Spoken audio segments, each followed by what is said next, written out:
lo que se había desarrollado en la clase anterior, ¿no es cierto? Se definieron ya cierto tipo de funciones definidas como trascendentes, las trigonométricas en sus formas directas e inversas, y luego vimos las funciones exponenciales y sus funciones inversas son las logarítmicas.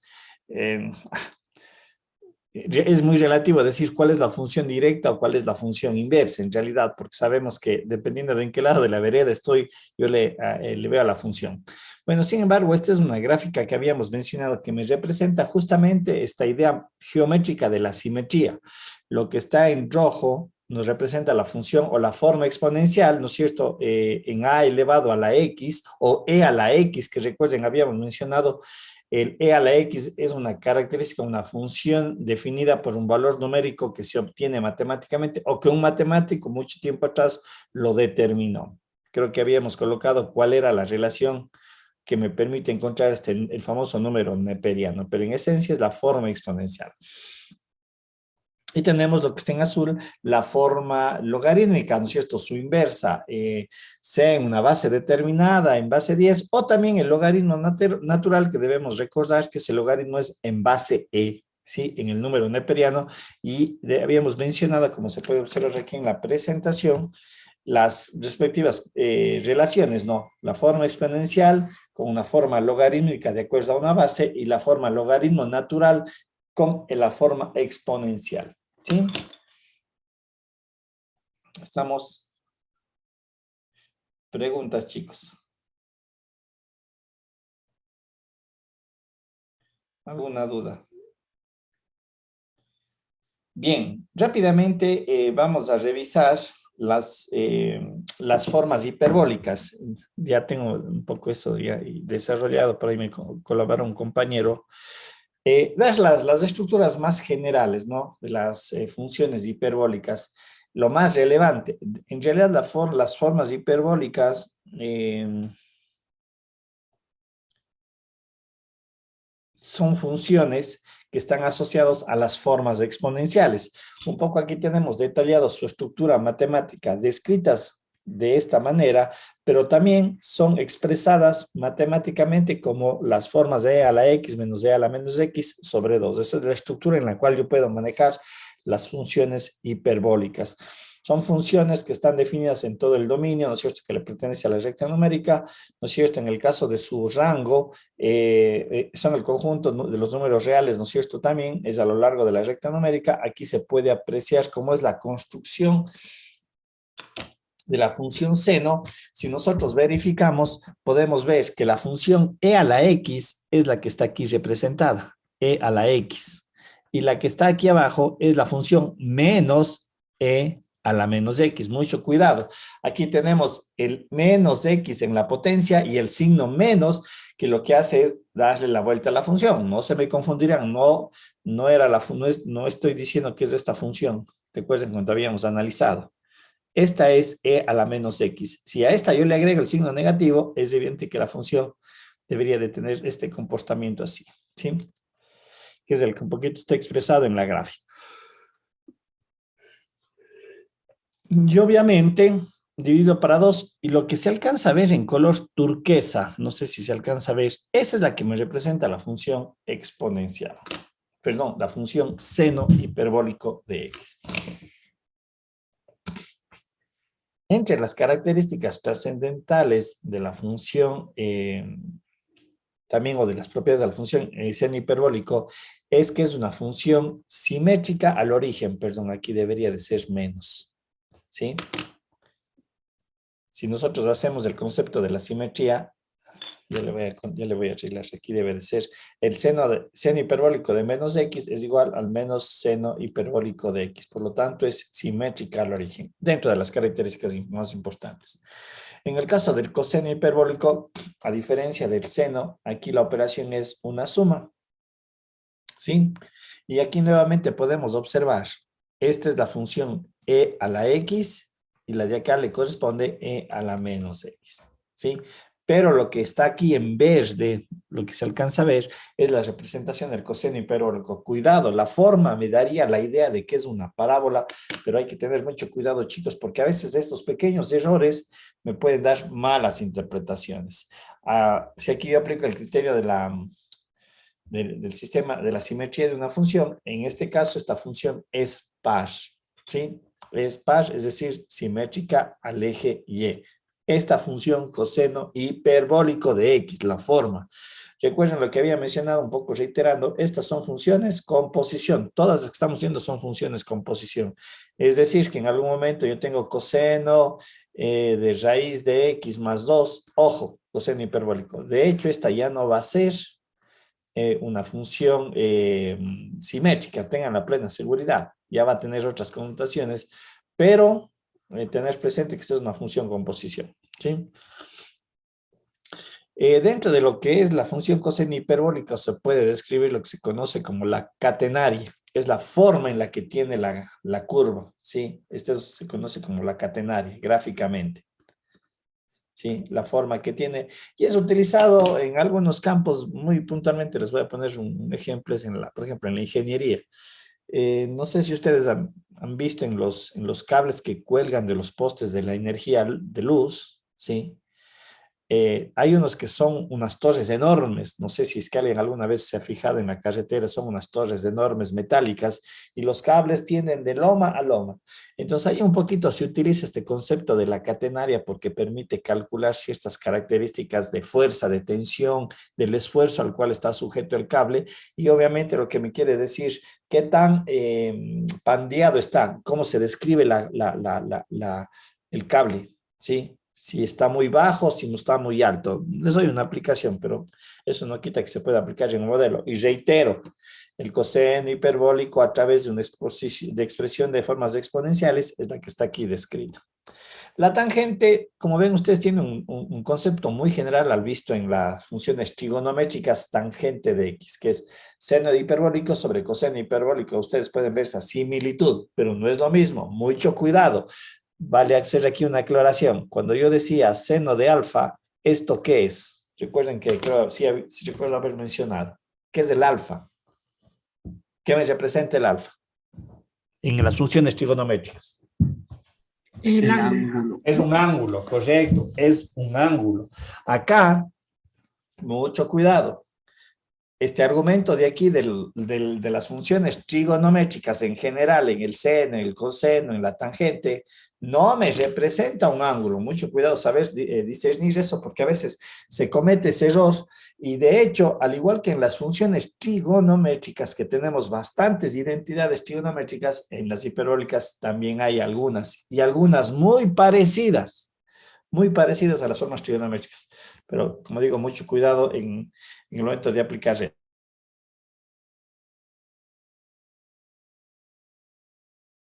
Profe, se puso en silencio. Sí, sí, chicos, disculparán, estoy con un poquito de gripe. Ya. A ver, en el caso de la función tangente hiperbólica, sí, las características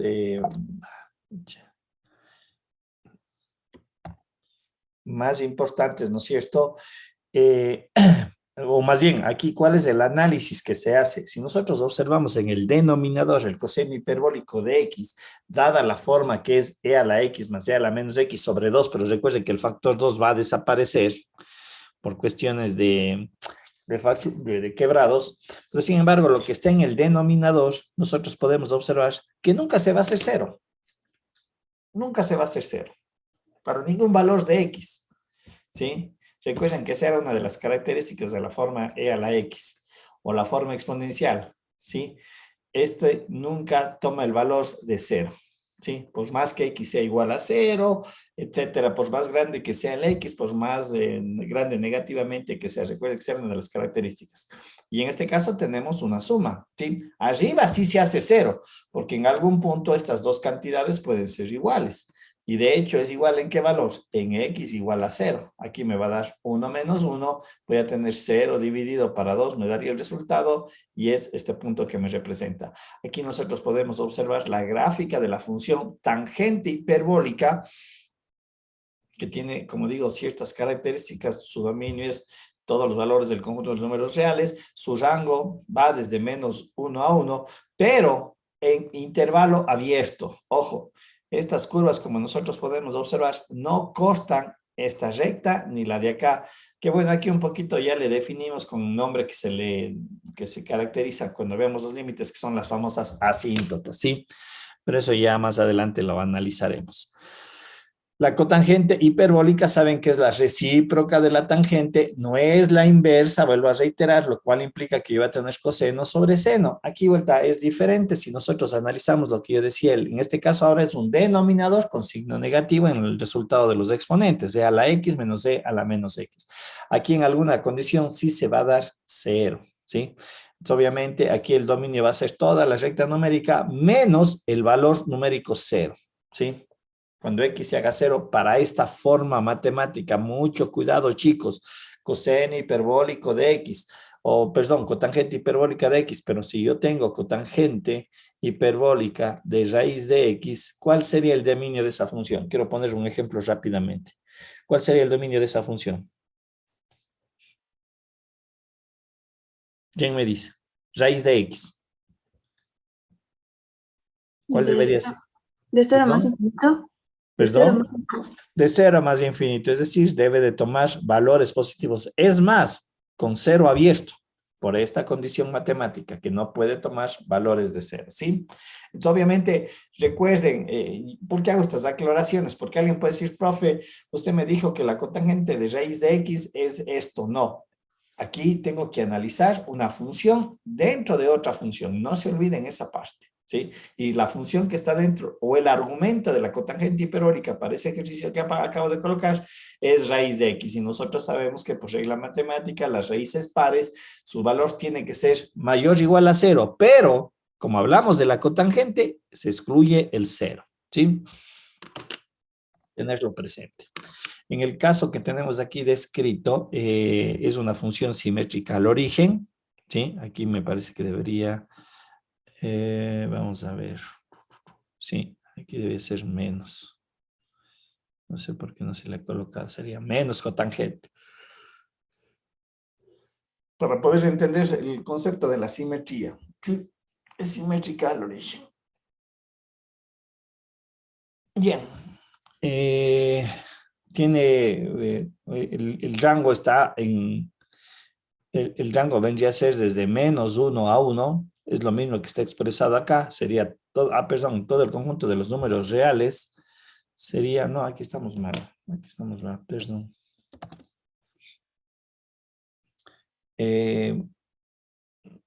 Sería todo el valor de los números reales, pero excluido el intervalo menos 1 y 1. No, me parece que no. A ver, un ratito, hagámosle la función cotangente hiperbólica, ya me quedó la duda. Un ratito, chicos, vamos en el GeoGebra. A ver, voy a ver acá en la otra compu. Solamente déjenme salir de la duda por generadora gráfica. Vamos a ver si tiene funciones. Ok. Funciones. A ver. Hiperbólica, ya, aquí está. 1 dividido para tangente hiperbólica de x. No quiero hacer más rápido, más se demora.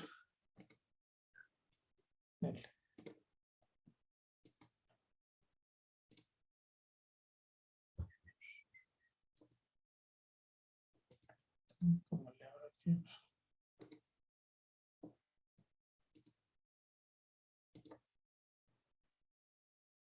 Ah, ya, esto de acá abajo. Tangente hiperbólica. 1 dividido para la tangente hiperbólica. Ya, sí. Entonces aquí lo que se debe de eliminar es el intervalo desde menos infinito a desde menos 1 a 1. Es decir, toda esta parte no le corresponde al rango. ¿Sí? Esa vendría a ser la representación gráfica la que tenemos aquí en la pantalla. Me quedó la duda. La secante hiperbólica es la recíproca del coseno hiperbólico, entonces va a ser 2 sobre a la x más e a la menos x. Su dominio es el mismo ¿no es cierto? Va de más infinito, de menos infinito a más infinito. Reiteramos, aquí podemos observar que el denominador no se va a hacer nunca cero, pero aquí podemos ver cuál es la característica de la gráfica. Esta es una función par simétrica al eje Y, y su rango va desde 0 abierto hasta 1, ¿sí? Este vendría a ser el rango, pues no está aquí, no corresponde. Su rango vendría a ser desde 0 abierto hasta 1. ¿Por qué en 0? Porque la curva nunca toca el valor de x de la expresión de la recta numérica, pero sí se aproxima, ¿sí?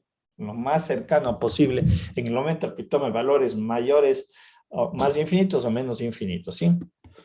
El seno hiperbólico tenemos que es el cosecante hiperbólica es la recíproco del seno. Aquí sí hay que tener esta parte que se debe de analizar, que en algún momento esto puede tomar el valor de cero, por lo tanto se debe de excluir. Para esta forma matemática se excluye el valor de cero y esta es la representación gráfica que iría desde menos infinito hasta cero y de cero a más infinito y el rango, algo muy similar. Sí, en cero no tiene ningún valor, ¿sí? Como tenemos aquí descrito. Es una función simétrica respecto al origen. Aquí debería de ser menos para poder entenderle, si no, no se describe la característica. Ya le voy a corregir porque esa es la consecuencia, ¿no es cierto? Que me permite interpretar por qué es simétrica al origen, ¿sí? Bien. Al igual que las funciones directas, tenemos las funciones inversas. Vamos a ver una función hiperbólica inversa. Si bien nosotros hemos tenido unas estructuras que utilizan la forma exponencial en las 6 funciones hiperbólicas, seno hiperbólico, coseno, tangente, cotangente hiperbólica, secante hiperbólica, cosecante hiperbólica, la representación de las funciones inversas en realidad utilizan formas logaritmo natural. Y este es el caso, por ejemplo, de la función seno hiperbólico inverso, ¿sí? Esta es la estructura en la cual se describe la representación. Aquí vamos a tener, al igual que en los casos anteriores, eso de que los dominios pasan a ser rango y los rangos pasan a ser dominios. Aquí tenemos de menos infinito a más infinito y su rango de menos infinito a más infinito. La línea interpuntada que tenemos aquí, esta me estaría representando la función seno hiperbólico, en tanto que la que tenemos acá en línea continua, ¿sí? En línea continua.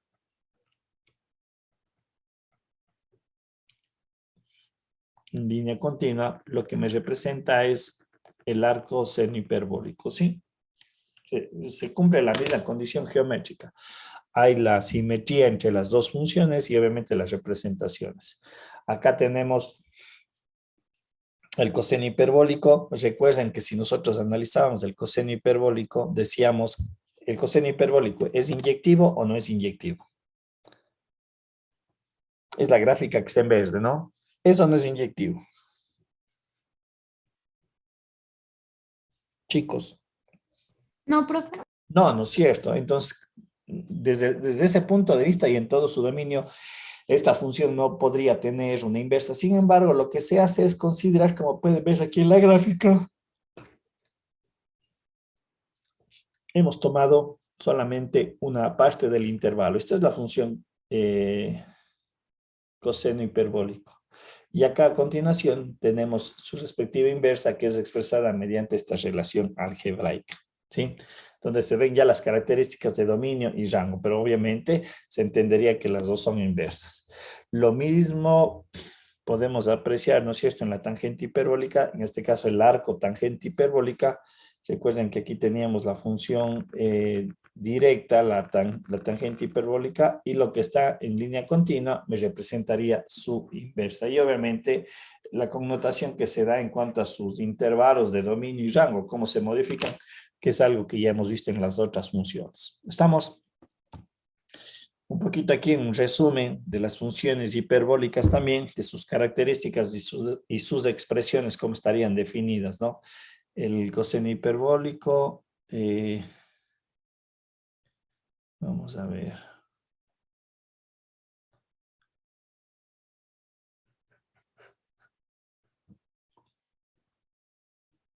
Aquí Aquí tenemos el coseno hiperbólico, la tangente, la cotangente, la secante, la cosecante. Y aquí debería ser, vamos a ver si está faltando uno. Oh, déjenme ver. 1, 2, 3, 4, 5. A ver, me está faltando uno. A ver, este es coseno hiperbólico, tangente hiperbólico, secante hiperbólico. Ya.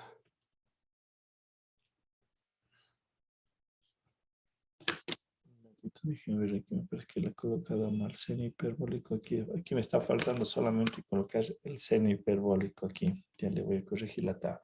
Pero bueno, esta es una tabla, resumen más o menos de cómo estaría descrito, ¿no? Aquí debe ser seno hiperbólico, este está mal colocado. Pero aquí únicamente relacionar lo que ya nosotros sabemos, cómo está definido su dominio, cuál sería su recorrido, su rango y obviamente la comprobación a la verificación que, como podemos ver, en todos casos siempre me tiene que dar la función y igual a x porque eso garantiza, desde el punto de vista de la demostración, cuando dos funciones de sí son inversas, ¿sí? Esa era la condición matemática a cumplir.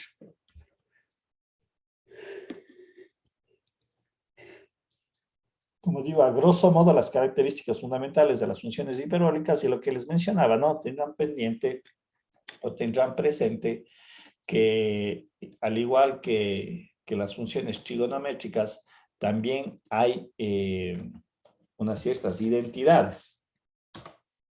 En el internet ustedes van a encontrar unas tablitas en PDF que también se tienen esas formas, y reitero, algunas son conocidas, o más bien dicho, son muy similares, pues no decir iguales a las identidades trigonométricas, y otras hay que tener mucho cuidado porque si bien tienen las mismas estructuras, pero ahí es donde los signos a lo mejor hacen que se vea diferente, ¿sí? Tendrán mucho cuidado en el momento de aplicar eso. ¿Estamos? Preguntas, chicos. ¿Alguna duda?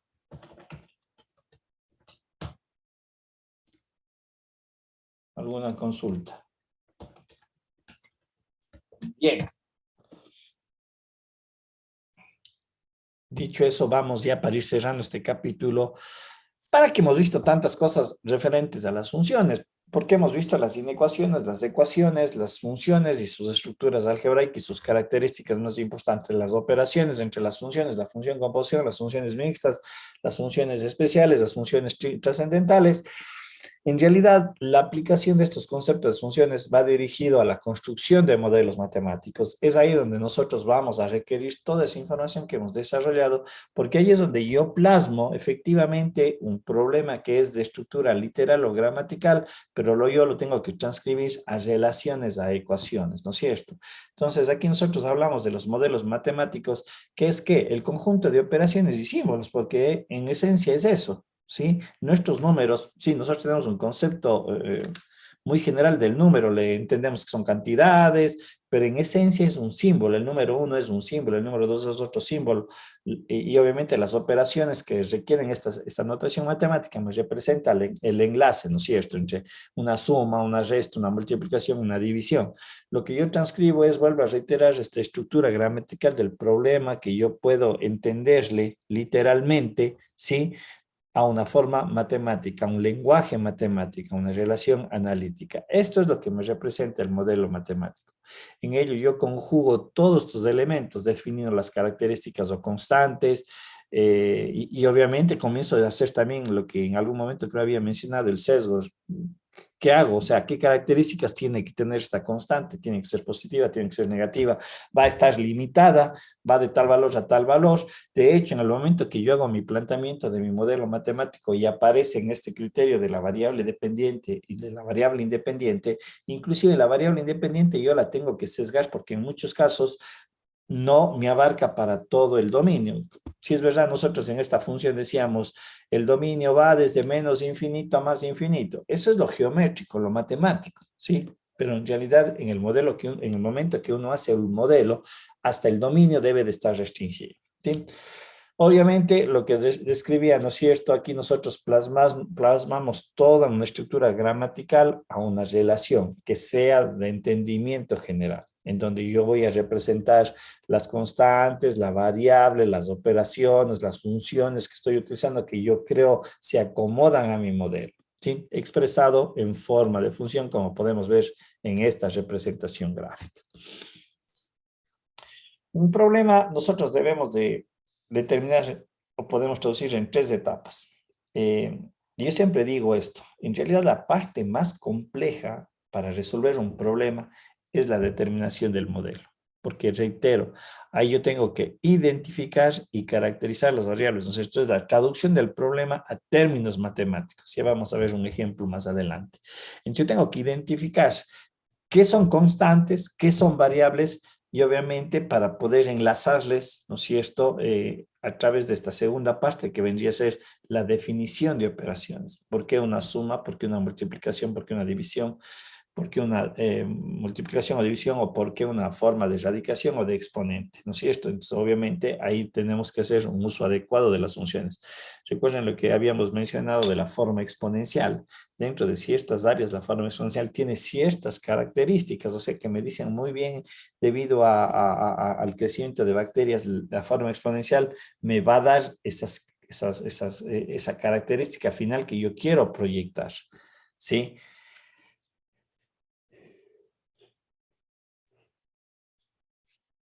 El uso de las funciones trigonométricas, pondré el caso, el uso de las funciones trigonométricas puede tener una característica por la propia función que es periódica, ¿sí? Yo recuerdo cuando en un curso que seguía de economía, o sea, había un profesor que me decía o nos mostraba unos datos del petróleo, de cuál era el precio del petróleo. Y él decía, si ustedes observan, porque nos presenta una tabla, dice, el petróleo frecuentemente sube por una situación muy específica. Cuando aparecen las guerras, el petróleo se disparaba. Y él nos mostraba unos cuadros que, con datos históricos, hablaba de dónde se han dado los conflictos bélicos, ¿no es cierto?, en el Medio Oriente, que es el sector del planeta en donde se tiene la mayor cantidad de reservas petroleras. Y efectivamente él decía muy bien, cuando este país estuvo en guerra, que estaba en el Medio Oriente, el petróleo se disparó. Y nos daba, claro, tal vez el periodo no era tan exacto, pero qué sé yo, decía, en el año de los 80 sucedió esto y creció el petróleo, pero en el año de los 90 fue la invasión de Irak. No sé si ustedes ya estaban en esas épocas. Entonces me decía, hay cosas que son cíclicas. Entonces, por ejemplo, hay que se utiliza formas trigonométricas para representar mi modelo, o ese concepto de periodicidad. Sí, porque hay funciones que sin ser trigonométricas o una de ellas pueden ser funciones periódicas. Bien, una vez hecho el modelo matemático, en realidad uno tiene que resolver el fenómeno como tal, lo que está analizando o estudiando. Y aquí viene a aplicar las técnicas para resolver el problema. Eso me va a permitir, ¿qué cosa? Hallar la solución del problema, pero la resolución como tal no queda allí, porque alguien dice, profe, encontré el resultado. ¿No? Listo, ahí está, el resuelto. No. Luego viene el proceso de verificación para ver si es coherente, ¿sí? No sé, voy a poner el caso, yo tengo un modelo para fabricar zapatos y dice, yo fabrico 10 zapatos y me sale que el resultado me dio 10 millones de dólares de ganancias. O sea, numéricamente todo es bonito, pero yo les digo, si alguien produce 100 zapatos o 1000 zapatos y obtiene una ganancia bueno, exagere, de 100.000 dólares o de 1 millón de dólares, ¿creen ustedes que va a tener sentido? O sea real, ¿sí? Sea real o no, que pueda pasar eso. ¿Creen ustedes que sí o que no?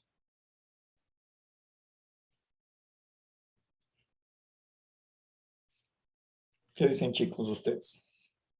Que no, Que profe, no, no profe. puede pasar. Exactamente, o sea, hay que volver a analizar. A veces yo veo, bueno, siempre me está viendo a veces videos en el YouTube de algunos temas, y a veces, no créanlo, no, hay gente que puede, que lo que acabo de mencionar podría pasar, sí, pero eso aquí implica que yo debería devolver a mi modelo para ver si no tengo ahí un error o tengo que sesgar. Y de lo que les comentaba, de lo que veía estos videos, por ejemplo, en Qatar mismo, a raíz de que ya estamos a las puertas del Mundial, ahí decían que, por ejemplo, la gente que tiene sus vehículos, y allí no son vehículos así nomás, o sea, son los vehículos, los últimos que salen en el mercado y los top. Pero decía la gente allí que, que para tener una placa, la placa de mi vehículo, con la menor cantidad de letras, hacían una subasta. Entonces hay cosas que sí se pueden pasar, lo que ponía el ejemplo de los zapatos. En lugares, hay gente que pues un zapato que puede costarle unos $50,000, porque claro, a lo mejor está con rubíes, piedras y lo que sea, lo compro, lo hace así. Pero bueno, a lo que quiero llegar es de que a veces hay que regresar a mi modelo para ver si está correcto. Toda la información y todos los parámetros.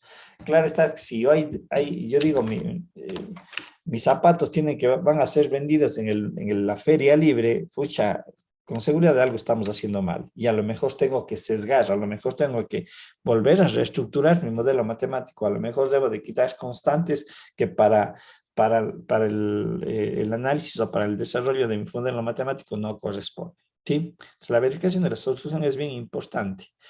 Y obviamente viene la tercera etapa, que es interpretar los resultados en términos del problema original. Insisto, ¿sí? Si es que efectivamente a mí me salen que 100,000 zapatos, yo gasté $100,000 para hacer o tengo que venderlos, bueno, sería de ver hacia dónde está dirigido. Pero si digo, pues voy a la feria libre, capaz que esos zapatos primero no se van a vender. ¿Qué tendría que hacer? Si toda mi construcción del modelo es adecuado, si los cálculos fueron, el método de resolución fue correcto, sí, ahora viene la interpretación de los resultados. ¿Qué sucede con eso? ¿Sí? Son unas 3 etapas a tener presente. Bien, veamos aquí cómo construíamos nosotros un modelo a partir de la presentación de un problema, de que alguien quiere solucionar y quiere ya estandarizar. ¿Sí? Este ejemplo dice, es un estacionamiento en la ciudad que cobra $20 por la primera hora y $10 por cada hora adicional. Lo que nos pide es expresar nuestro problema a través de una función y obviamente que me va a permitir qué cosas, determinar cuál será el costo eh, del parqueadero en el caso de que yo lo utilice más de 1 hora o más de 2 horas, ¿sí? Es una relación matemática que luego yo la puedo utilizar. Lo que habíamos mencionado, ¿no es cierto? Lo que yo tengo que hacer es ir identificando las variables y determinando las variables. Aquí voy a considerar la variable X que me va a representar el tiempo, porque obviamente el fenómeno que nosotros estamos analizando es, a medida que yo me quede más tiempo, deberé de pagar una mayor cantidad. ¿Cuánto? Es lo que nosotros vamos a representar algebraicamente, ¿sí? Alguien puede plantearse de otra manera, no quita eso, ¿no es cierto? Tendrá que argumentarse, no, profe, yo creo que aquí esta debería ser las ecuaciones y si le cumple las características, está bien. Un modelo podría tener, un fenómeno podría tener varios modelos, ¿no es cierto? Que me conduzcan y que deben ser coherentes. Bien, sea X la variable que me representa el tiempo y Y es la variable que para mí va a representar la cantidad de dinero. Entonces, si yo ya tengo estos dos conceptos, la variable X al estar asociada al tiempo es la variable independiente, porque el tiempo es variable, ¿sí? Y en función del tiempo, yo voy a obtener mi rédito económico, que está representado por la variable Y. Lo que hacemos, o lo que se ha considerado, es que cuando yo tengo un tiempo menor o igual a 1 hora, yo debo de cobrar $20. Esa es mi entrada, ¿no es cierto? Esa es una característica que me está dando el problema. Y dice, y a cada hora adicional, es decir, con X mayor a 1, yo debo de cobrar $10 más. Con toda esa información, yo puedo plantear esta ecuación matemática, ¿sí? Que obviamente la tengo que verificar y la cual la tengo que sesgar. ¿Sí? Esta función está sujeta a esta característica. Dice, cuando X, donde X tal que X es mayor o igual a 1. Y X obviamente representa el conjunto de los números naturales porque, a los números enteros, porque hemos sesgado eso.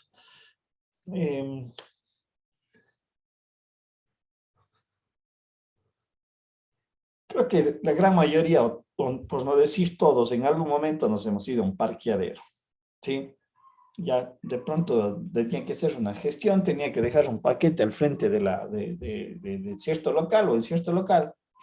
Entonces, ¿uno qué hace? Porque no hay parqueadero en la calle, busca un parqueadero en algún lugar privado, ¿no es cierto? Uno entra hasta bajarme, dejar el paquete, a lo mejor no me demora ni 5 o 10 minutos, ¿sí? Sin embargo, a mí me cobran el completo, o sea, la media hora, los 25 minutos que saben decir los señores de los parqueaderos, ¿sí? Así yo ya me he demorado 10 minutos. Entonces me cobran a la fracción lo que me dé. En este caso, como digo, nuestra condicionante es a la hora, nada más. Y si resolvemos nuestro problema bajo esta restricción, decimos muy bien, cuando es mayor o igual a una hora, podemos ver en la sustitución que con x igual a 1, este término desaparece, lo cual implica que yo estoy cobrando lo que se dice en el ejercicio, la primera hora $20, ¿sí? Y obviamente si comienza a pasar más tiempo, la segunda hora, la tercera hora, podemos nosotros evidenciar que siempre voy a cobrar los $20 y dependiendo obviamente de la siguiente hora, o sea, si yo me quedo 3 horas en el parqueadero, la primera debe de cobrarse 20 y las otras 2 horas, ¿no es cierto? 10. ¿Sí? Con esta idea yo debería de sacar que son $40. Pero veamos en el modelo matemático.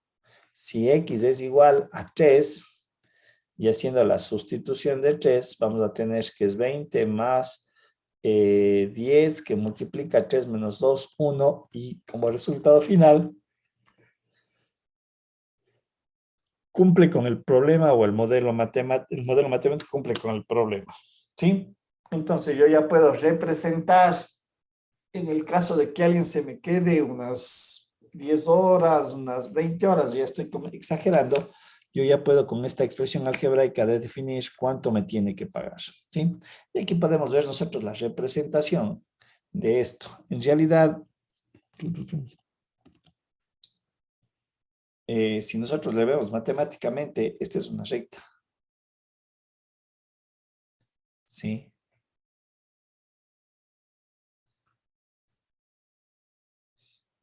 Vamos a ver si es que me queda. A ver, déjenme ver una cuestioncita. X igual a 1, x igual a 0, ya.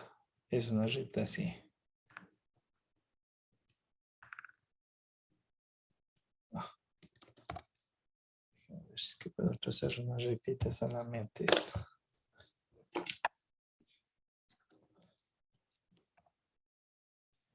A ver, déjenme ver si es que tengo por ahí una recta. No. Ahorita me va a hacer streak. Y nada. Bueno, es esta recta en pocas palabras. Esa es la ecuación de la recta. Pero claro está, nosotros estamos trabajando en la entrada con valores exactos, 1 hora, 2 horas. Por eso un poco les he representado cómo va. ¿Sí? En la primera hora es esto, lo de acá, etcétera, lo que le corresponde.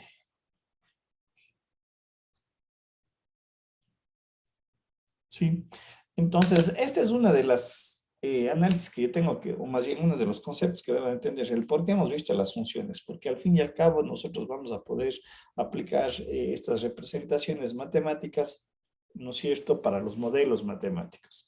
Y conociendo sus características que se han ido describiendo en los casos anteriores, las características de la forma exponencial, de la forma logarítmica, de la curva trigonométrica, formas hiperbólicas, formas racionales, etcétera, etcétera, y obviamente determinar el dominio. De hecho, porque esto no toma valores negativos. Porque no hay un valor, o sea, menos de $20. O sea, bueno, un valor cero negativo del dinero. Por el tiempo. El tiempo no Por el puede ser tiempo, no negativo. por el dinero, porque el tiempo, ¿qué es? El tiempo se contabiliza en el momento que uno dice, muy bien, comienzo a contar desde ahora, ¿sí? Entonces entendería que en el momento que ingrese el carro al parqueadero, en ese instante comienza a transcurrir el tiempo. Es más, ustedes recuerdan que cuando uno se baja del carro y va a la caseta, más bien diría que en ese instante comienza a correr el tiempo, porque en ese instante me dicen, tenga su ticket. Usted entró a las 9:35. A partir de este tiempo comienza a contabilizarse el tiempo, ¿sí? Porque claro, si yo hago esta representación gráfica, olvidándome de qué es el modelo matemático, lo que yo voy a tener es esta recta, nada más. Y claro, no así esta recta va desde menos infinito a más infinito y de cero a más infinito, ¿sí? Eso geométricamente, pero aterrizada al problema en donde ya tenemos unidades, ¿sí? Y esto de aquí me representa dólares y esto me representa, el X, perdón, sería una variable que me representa dólares.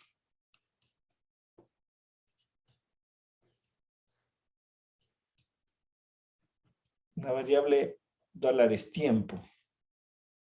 Perdón, no, esto sería, sí. Déjenme ver, sería dólares tiempo. Déjenme ver esta variable. Déjenme ver, esto es los dólares. Esto es una variable que me está representando dólares por tiempo, sí.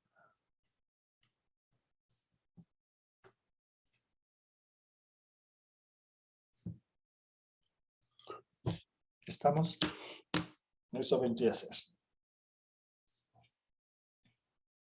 Ah, no, perdón, estoy mal. Estoy mal. Esto de aquí es tiempo, horas. Esto total es dólares.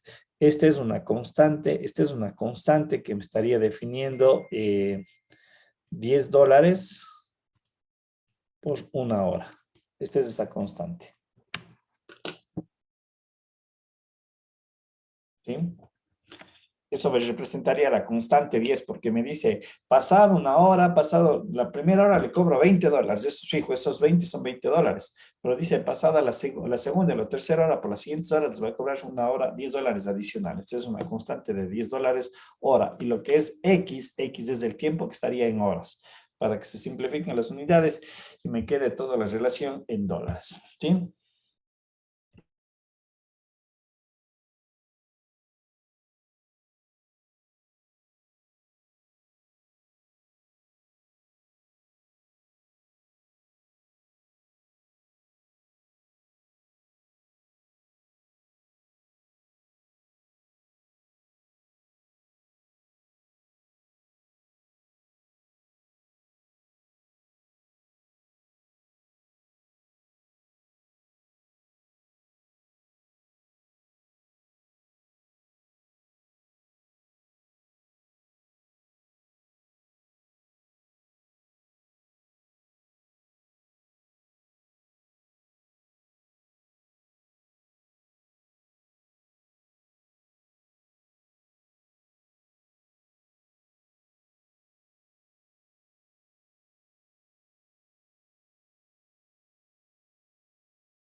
Bien, lo cierto, tenemos este caso. También tenemos otro ejercicio, perdón, a ver, ¿por qué no me vas? Este ejercicio que me dice, de una hoja de lata de 25 centímetros de ancho se pretende hacer una canaleta para la lluvia, para la cual se realizará un doblez, el cual no está definido, ¿no es cierto? Se pide que se exprese la área transversal de la canaleta en función de la altura, ¿sí? Un poquito voy a hacer aquí en la pizarra lo que me dice el problema. Dice, yo tengo una lámina. Déjenme ver un ratito. Una hoja de lata de 25 centímetros de ancho. ¿Sí? Tenemos aquí, a ver. Es decir, esta es mi información que yo tengo. Es una lámina. ¿No es cierto? ¿Qué información me da? Es de 25 metros de ancho. Y obviamente de una longitud L largo, no va a entrar dentro del problema.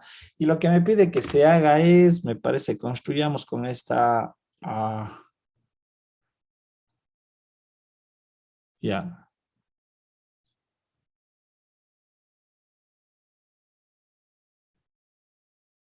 ya. Se debe de ser una canaleta. A ver, déjenme ver. que esta vaina siempre se queda.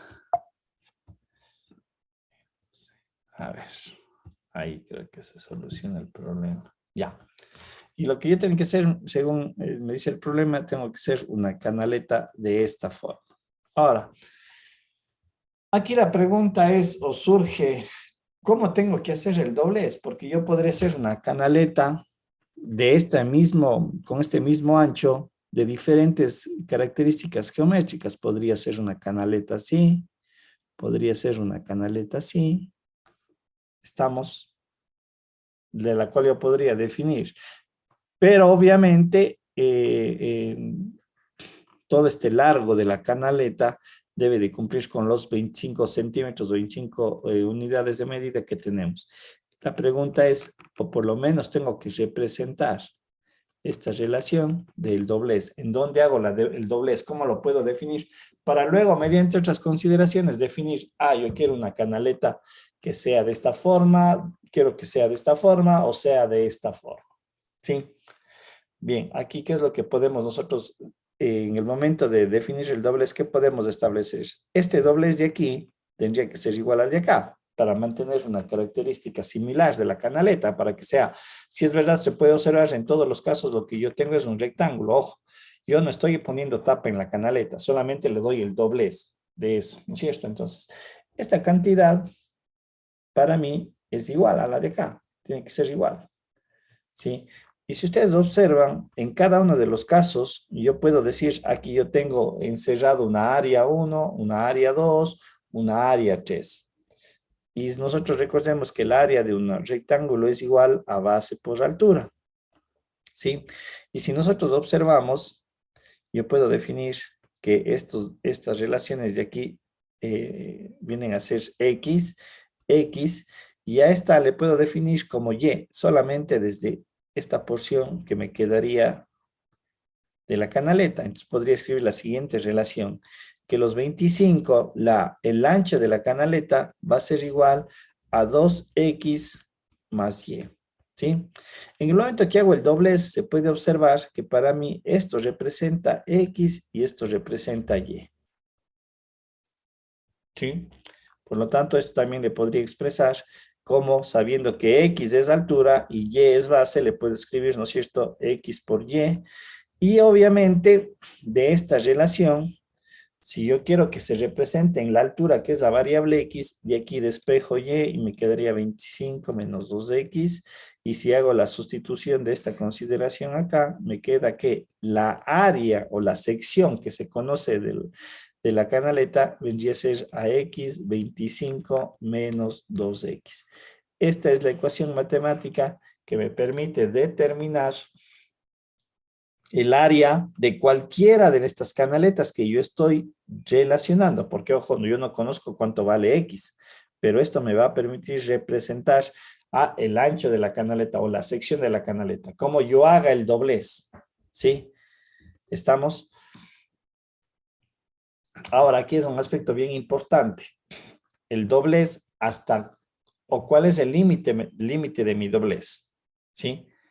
Estamos, si ustedes observan, este es un ancho de 25. Mi doblez únicamente va a llegar hasta la mitad, es decir, que X está restringido entre X mayor a 0, porque es una unidad de longitud, no hay valores negativos, y máximo el doblez que yo podría hacer es de 12,5, ¿sí?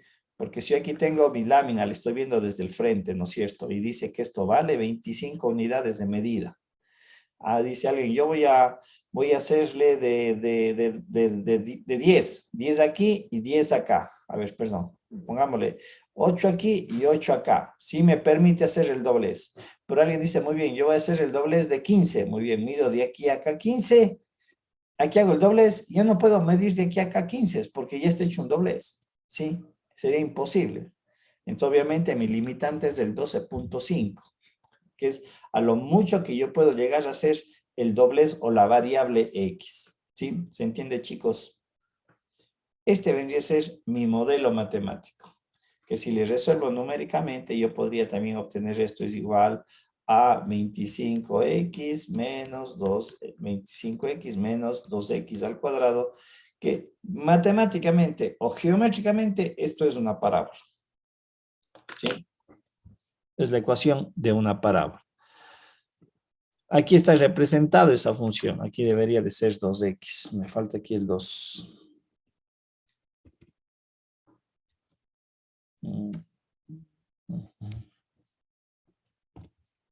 Aquí hay que arreglarle, aquí me falta el valor de 2. Esta ecuación que tenemos aquí es de esta parábola. ¿Sí? Entonces, ¿qué me está representando? Reitero esta ecuación. Las diferentes secciones que yo podría construir con esta lámina. ¿Sí? Cada una de estas láminas va a ser diferente. Si yo hago un doblez de dos unidades de medida, quiere decir que la sección de la canaleta va a ser de 40 unidades cuadradas. Si yo le hago un doblez de 4,